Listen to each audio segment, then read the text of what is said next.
Well, welcome back, Cottonwood Creek family. It's good to be with you again as we tackle some more of your political questions as John Mark and I sit down. As you notice, we sort of coordinated on our apparel today.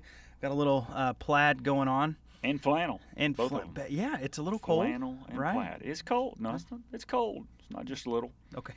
That's right, because we're in Texas. That's right. That's good. That's right. Any other comments on my appearance or your appearance that you'd like to bring out at this time? No, I prefer not to comment on either of our appearances. We do the best with what we have, right? God created us and shaped us and knit us together the way we are, and let's just leave it at that. All right, we can definitely do that. So if you don't know, John Mark is a get-down-to-business kind of guy. So again, Beau Landers, one of the teaching pastors up here, John Mark Caton to my right, your left. And so just excited to answer some of these political questions that you guys have submitted in. So we're going to go ahead and get started in the realm today, John Mark, and kind of what we've been talking through, the way we've categorized some of these. We're going to talk kind of up front about personality, character, policies, and sort of how all those work. In particular, my character and policy. No, I think you have great and stellar character. Particularly, how do you begin to vote when looking at? Do you look at policies? Do you look at the personality of the candidate? Obviously, President Trump is the one that's going to be continuing to come up. How do we begin to deal with those? And then we're going to sort of take a little bit of a turn and start getting into sort of a rapid fire policy kind of what are the issues at the table, and then what are just some of your honest opinions and thoughts as best you can from a biblical perspective is what we're shooting for, right? Yeah, we try to shoot for that, but I can't guarantee there's not going to be an opinion or two shared. Or three, or four. Or three. That's right. So, okay, all right, well, let's begin our conversation talking about this personality, policy, character, and then we'll move into that policy, specific policies. So here's the first question that we got. It says, how can I vote for someone who is not a good person or who has, and this is kind of where we'll focus in on, who has questionable character? And it goes on, it says, there are so many questionable charactered people who run in our elections. Right. So it broadened it out nicely. You could hone it in on one probably. Yeah.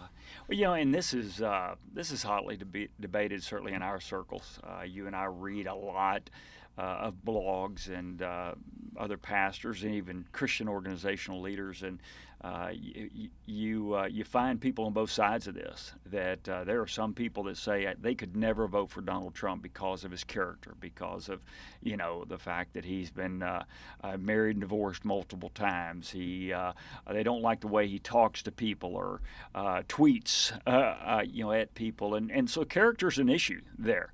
And then, there are others who are on the other side of that they say, listen, we're not voting for the guy's character. We're not trying to elect a pastor. We're trying to elect someone who's going to do the best job for our country. And that's a hard issue because there is a fact in our Christian walk and our Christian life. Character matters, right? It does. Character matters in my life. It matters in your life. But at the same time, what we do also matters. But as you take it to, I think, a president, Beau, my opinion is that you can come down on either side of this. I come down on one side, and I'll share that in a second. But I think if someone wants to make that call to say I'm not going to vote for one person because I don't like their character, that's fine. I just think they need to understand the consequences. Sure. Because as I look back over the history of our country, my guess is we've elected a lot of very good presidents that had very questionable character. In my realm, we just read an article recently, right? Last week, a well-known pastor that you and I both respect came out with that exact idea that he was not going to vote. He didn't come out and say it, but he wasn't going to vote for Trump because of character. My issue with that is, again, you're not voting for a pastor. And even within that article, he talked about Old Testament kings, that there is a reality that character, bad character, leads toward destruction. And that's absolutely true, right? In the Old Testament, the kings were kings for life.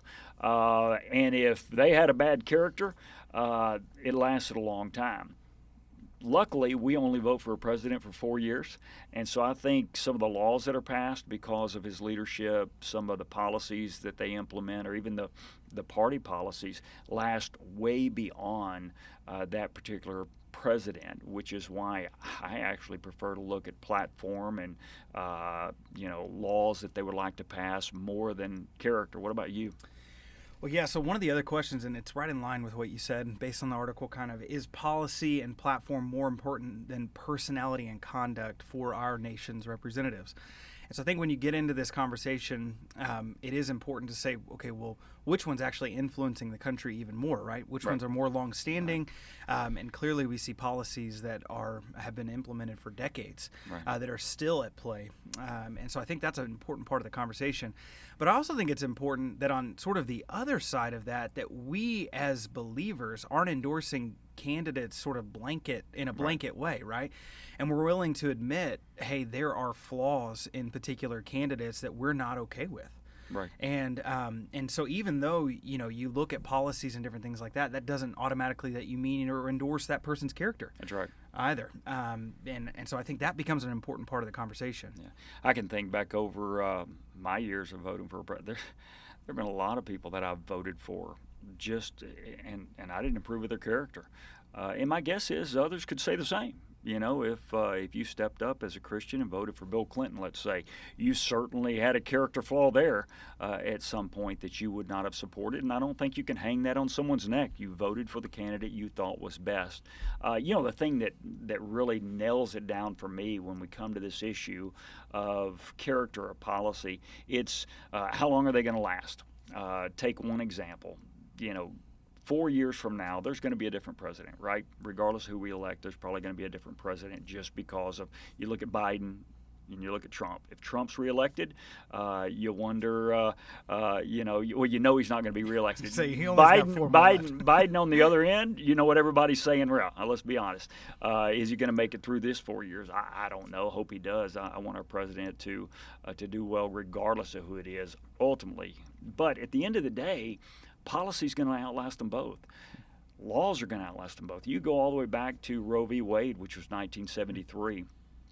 Richard Nixon was the president at the time. Not a great character, that at the end of the day, though, since Richard Nixon, there have been 8 presidents. 4 of those presidents have died. So presidents have come and gone since 1973 in Roe v. Wade, but Roe v. Wade is still alive and well. So that's why I think platform and policy is way more important than character. And if someone wants to step into the voting booth and vote for someone that they don't endorse everything they tweet or say or do, that would be what I would stand on, is I'm voting for what's best for our country for a long time. Sure. No, I think that's good, and I think that frames our conversation moving forward. Right, as we start talking through different policies, those become sort of more the things of, okay, well, we as Christians, how can we begin to think biblically about the variety of policies that are at play? Anything else you want to say on the policy, character? I think I would just be careful going forward, because at the end of the day, after the election, my prayer is that somehow, some way, this country can come back together. I mean, that's ultimately what I want. I'm very disappointed in where we are as a country. I certainly know that modern politics is playing well to the extremes, but for those who are level-headed in the middle, hopefully sanity will return after this election. I don't know if it will, but at the end of the day, especially in Christian circles, that we ought not to divide ourselves based on necessarily who we voted for in this specific election.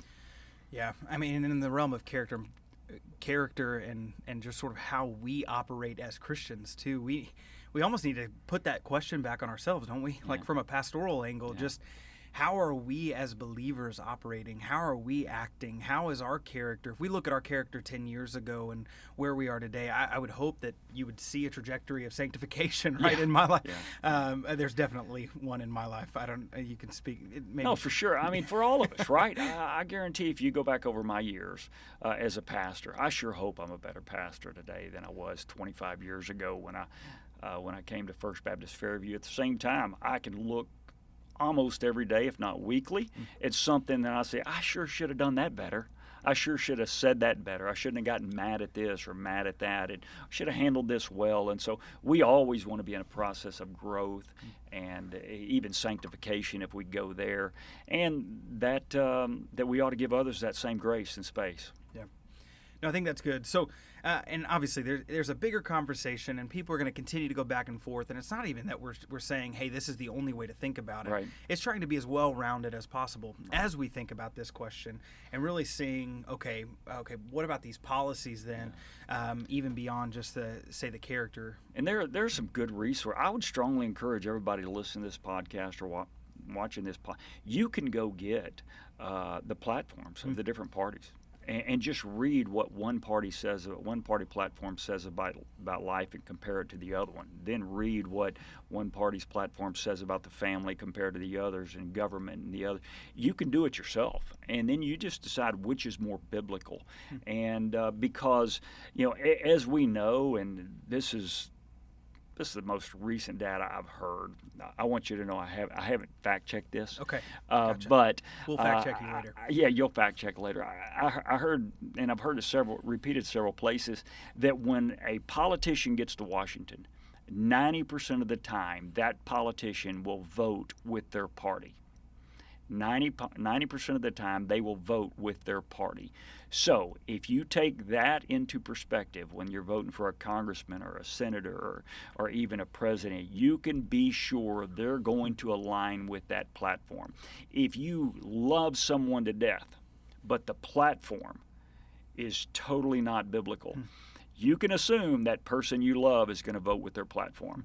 And the reverse of that, if you have someone that you absolutely dislike, but you love the platform, you can assume that person you dislike is going to vote for that platform. And so I do think it's important. I think platform is more important than character.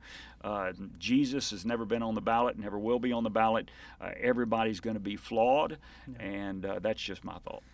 Which actually brings us into this whole issue of policies and different things. So the question that we have is, what should the church be doing to better educate the people and be more clear about the particular platforms? And so you mentioned, just being able to at the very least, just view them right. and see, and then begin to kind of run to Scripture, which is what you do personally as well, right? Right. We've actually put out we've sent out on our social media some links to some platform identifications, how you can compare the platforms together, and I think that's a good thing. But how could we do it better? We could always do better in this area. And as much as you and I think about it, I think I shared this with you the other day, is that, it has a tendency, and this is the beautiful thing about God's church, is 30% of people who are churchgoers say they don't identify with the same political ideology of their clergy. And so that means that within our church, right, that there are people who go here and they know who we are, they know our characters, they know we're faithful to God's word, but they may disagree with me or you or both of us on our political identity and even who we vote for, but we still should do a great job of educating. And that means that the church can't be afraid to talk about specific issues of life and family and marriage and even immigration, even some of the hard things. What are your thoughts? No, I think that's exactly right, which is why I'm about to ask you all these questions. Oh, no. And then I'm just going to ask the questions, and you're just going to answer them. Well, that doesn't seem that fair. And then I'll say I agree or disagree without any rebuttal, if that works for you. I'm always going to want 10 more seconds. You're not timed on these ones. Okay. Though I'm sure if we get too long-winded, people will just tune us out. Or you out. I don't know. Yeah, probably me. Okay, good. All right, so with that in mind, lots of issues on the table, lots of issues that kind of got brought up in our questioning. Yeah. And so first one right out the gate is, should Christians have an opinion? We actually got like 3 or 4 questions on this. Should Christians have an opinion on climate change? Is climate change an issue that we should care about? Yeah, that's a good one. I think it's something we can care about. Certainly should be something we can care about. God created this world. Ultimately, my first thought is, don't ever forget God's in charge. God's going to take care of it. He was in charge in Genesis. He's in charge in Revelation. You want to see real climate change, go look in Revelation. Climate change is ultimately going to happen. But between now and then, here's the way I look at climate change. Years ago, they talked about global cooling when I was in school. That was the whole ideology. A while ago, right? It was a while ago. They were worried that the universe was going to wind down and it was going to cool off and we're going to go back into the ice age. Well, then they started talking about global warming. Then the statistical data didn't say we were necessarily warming like they said, so they changed it from global cooling to global warming to now it's just climate change. Here's what we know, and I don't consider myself a climatologist. Are you? No. Okay, neither am I. Not Here's that. what we do know. The climate is changing. I'll acknowledge that. I mean, I can look at the statistical data. I don't know all of the research. The climate is changing, but what I'm not going to make the assumption is that just because the climate is changing, that it's always going to be bad. You know, I also don't think it's necessarily bad to go a little greener. We can always be a little greener. You could reduce your carbon footprint. You can do a lot of those things. But at the end of the day, how much impact am I going to have on climate change? I don't know. So can Christians worry about the climate? Absolutely. Should I do that and be more concerned about that than I am about family and faith and sharing the gospel? Absolutely not. Yeah. What are your thoughts? So I think it's also, we've mentioned this word over and again, but stewardship comes to mind, right? I mean, even when you go back to Genesis 1 and you see that, yes, we've been created in the image of God, but for what purpose? Then we're to have dominion over everything, right? And so in that mandate that was given to Adam and Eve, part of what they were called to do was to work the land, to take care of the animals and the birds and the land and all of that. And so I think that it ends up being built inside of us as just kind of part of our theological anthropology, so to speak. That was some $2 words right there, right? Big words. I know. So, but really, I mean, it's part of who we are and how God has created us, that we would steward and we would take care of the earth. And so I think to worry about it is to, I mean, just like we worry about anything else, is to give up, God being sovereign in some way, or that He doesn't have it under control. But to not care about it is also bad stewardship of what God has called us to. Absolutely. As we think about how we should operate, I don't want to recklessly just destroy the universe and the climate that God has given us. But That's at the same never a good point, I don't want to turn around and destroy families and economies that desperately need an opportunity to create more food and water. We talk about that. Last numbers I saw, I don't know if you've seen these lately, Beau, the number of people that are starving in our world's gone down. Water distribution to more people in difficult spaces has gone up, and so those are all good things. And so as we journey forward in the area of climate change, it shouldn't be top on our list, but it can be on our list. Sure.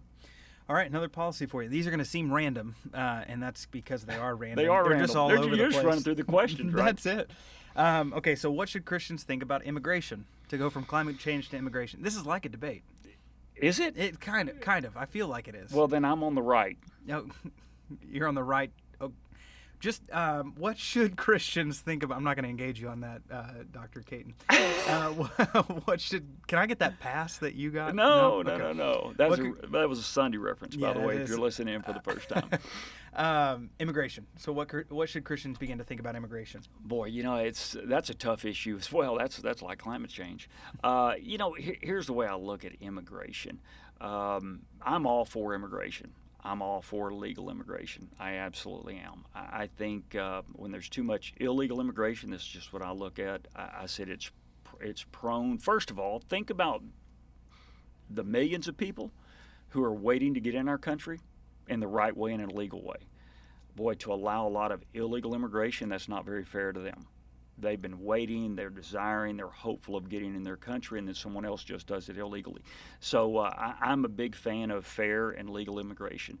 Now, that's not what everybody talks about when they talk about immigration. They're talking about our southern border. So as I talk about the southern border, I also don't think there's anything wrong with us as a country having legitimate borders, that we want to identify the people that are coming into our country, that are rolling into our country, and make sure they're the right kind of people.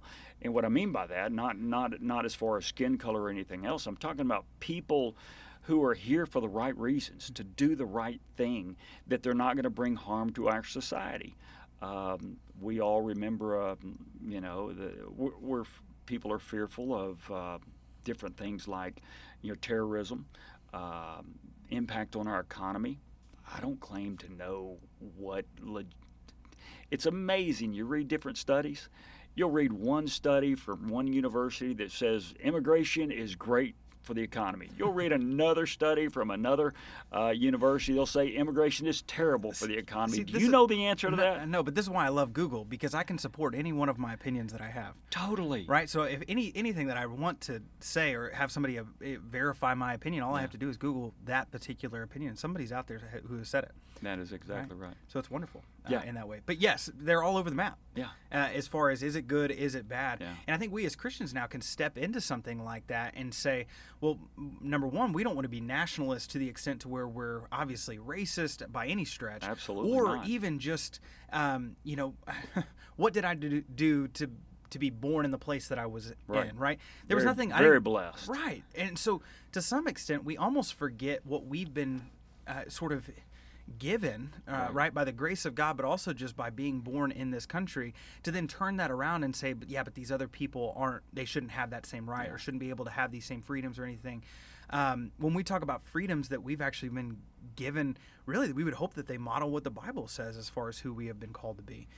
So I think in the realm of immigration can mean a lot of things to a lot of people, but how we approach it as Christians, we can at times, if we're not careful, be unloving in how we talk about it. Yeah, and and the thing that we always want to be careful, because we are blessed, right, Beau? I mean, we should never, ever take for granted how blessed we are for being born in the country that we were born in, the place that we live, and realize that many people aren't, and that's part of the gospel mission, is that we need to be a part of of helping and encouraging those who are struggling. And and back to the reality of when you take something like illegal immigration. I know that the president probably used a different word than I'd have wanted to have used in the last debate talking about it, but there is, and you and I read the articles, that the illegal immigration, there is in fact a lot of child sex trafficking that comes along with that, and the whole idea of the open border in our southern border, it creates another opportunity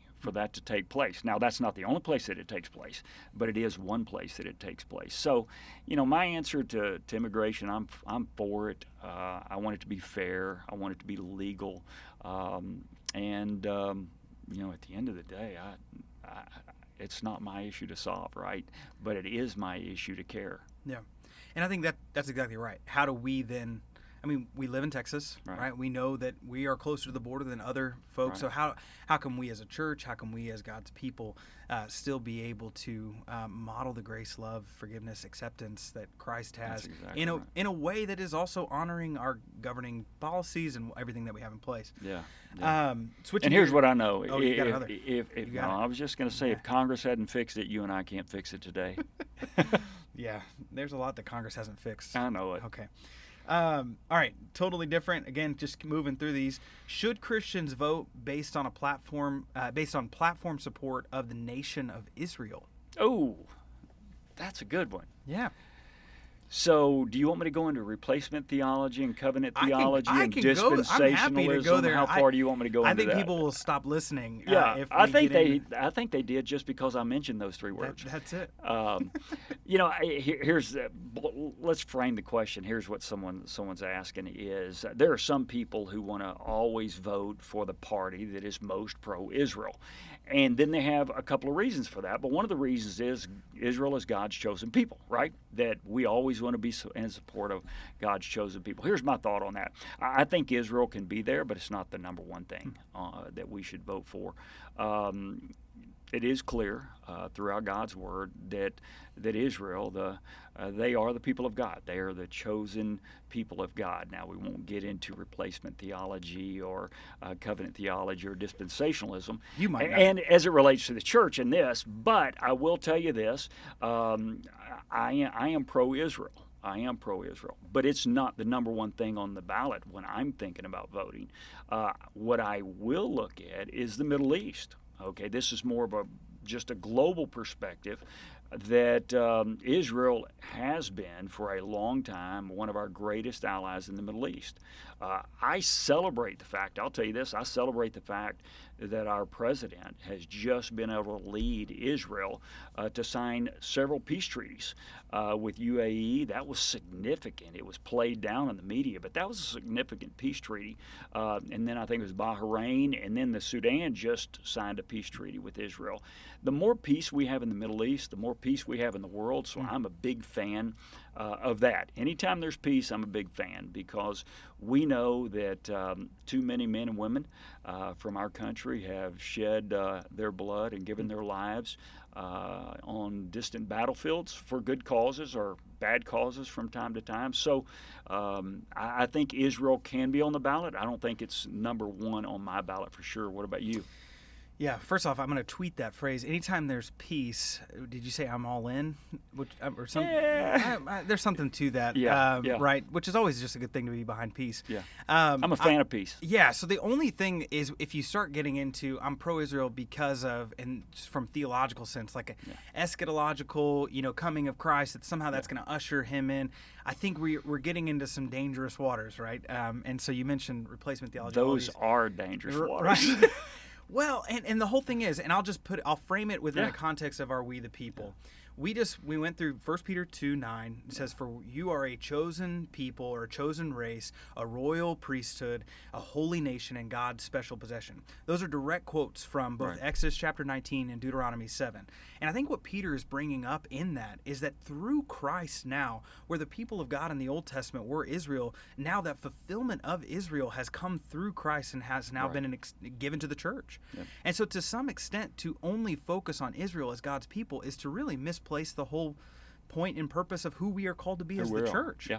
And so I want to be very careful how we say, and I think you and I had this before this podcast talking about this, to see it as a piece, sort of a piece to piece. Is it an integral part? Of peace? A piece of peace. Yeah. This works. I don't know. But to see it as that, I think is I think that is great. To see it as something more, as as this is going to usher in the second coming, I think is to stretch on the text, and it's to begin to misread a little bit. I think of how the Old and New Testament are put together. But it might be fun for us to come back and do a podcast on replacement theology and covenant theology. We can do a podcast on whatever we want. It's our podcast. It's our podcast. We're going to do it. That's it. I would love to do that. I can see it in your eyes. Yeah, I know. It's right there. You'd be more excited about that than politics, I can tell. There's no doubt. I would answer more questions, that's for sure. Okay, so next question for you. Okay, why should religious that was that was my thinking. This is what my brain does. I didn't know what exactly was happening with the spirit over there, but that was impressive. Yeah, that's one of those theologies we just talked about. Okay, so why should religious freedom? I think this is a really important question. Okay. Why should religious freedom matter to Christians? Religious liberty is probably what's being imported there. Why should it matter? And that's even a different question than separation of church and state. Let me tell you why I think it should matter for us is, if you think about the opportunity that we have to share the gospel, from our pulpits, in the streets, in the places that we work, and then send missionaries all around the world, that certainly is an opportunity for the gospel to spread. If you go back into the early days of the gospel spreading, when Rome created the opportunity, and Rome, created opportunity where they didn't see Christians as hostile to the government, it created a great opportunity for the gospel to spread. As I think about where we are now, the more that religious freedom can be supported and encouraged, the more I think the more effective most people will be in sharing their faith. I think, although we all know we're supposed to be bold in our faith and courageous in our faith, the truth is, how would many of us do if we were in countries where we didn't have religious freedom? Would we be prone to keep silent about our faith and our walk? So, I think religious freedom is important. I like the idea that we're willing to fight for it. I don't need to feel like I have to give that up. Now, if we lose our religious freedom, Beau, what are we supposed to do? Is that supposed to change anything about what we do? Not a thing, right? Right. So I think we, when we have an opportunity at the ballot box to fight for religious freedom, or even the court system, we've got some great Christian lawyers that fight for religious freedom all the time. And so I think it matters to us in every area of life. But at the same point, if we lose it, it doesn't change the call of the gospel. Absolutely. No, I think that's a really good answer. I'm proud of you. I really, and I think it is important, because if we let other religions, if we let them thrive, that's only going to allow us to thrive. That's even right. more, That's which right. is why we fight for religious And freedom you know, across the board. this would be another podcast altogether. You talk about other religions. I'm a Christian. I'm not a Christian because it feels good. I'm a Christian because I believe it's true.